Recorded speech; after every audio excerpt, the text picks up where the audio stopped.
Hizi ndo sababu ambazo zimesababisha huyo chui kushindwa kuweza kumzuru huyo mtoto wa swala. Nizi hapa. Kibiolojia kuna kitu kinafahamika kama predator prey play. Hii ni hali ambayo inajitokeza kabisa katika biolojia, ambapo kunakuwa na michezo ambayo inakuwepo au mchezo ambao unakuwepo baina ya mwindaji na kiumbe ambaye anakuwa na windo. Lakini kuna mambo matatu ambayo yanaweza kapelekea hiyo predator prey play ikajitokeza. Na hapa tunaamini kabisa kwamba kuna mambo matatu ambayo yamejitokeza kwa huyo predator, na ndio maana ameshindwa kumdhuru huyo prey ambao unamuona hapo.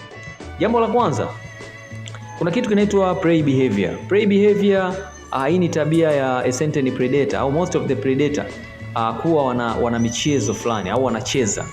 Na mara nyingi wanapenda kuanzisha michezo na vile vitu ambavyo vina uwezo wa kuwa vina move au vinatembea. Unaweza kukuta a certain predator au kukutana na kiumbe kama paka. Akawa anacheza na kitu kama mpira au akawa anacheza na kitu kama nailoni. Ile tunaita prey behavior. Kwa hiyo hata huyu predator ambao tunamuona hapo, anapomuona a certain prey anaweza kachukulia kama sehemu ya mchezo na mwisho wa siku asiweze kumzuru huyo kiumbe.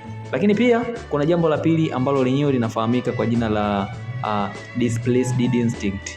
Hii ni hali ambayo inajitokeza pale predator anapomuona a certain prey ambaye anakuwa ni mdogo sana.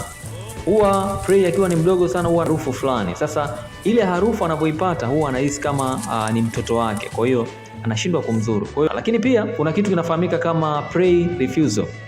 Hii ni hali ambayo inajitokeza kwa predator pale especially anapokuwa ashapata window fulani au amekula au ameshiba.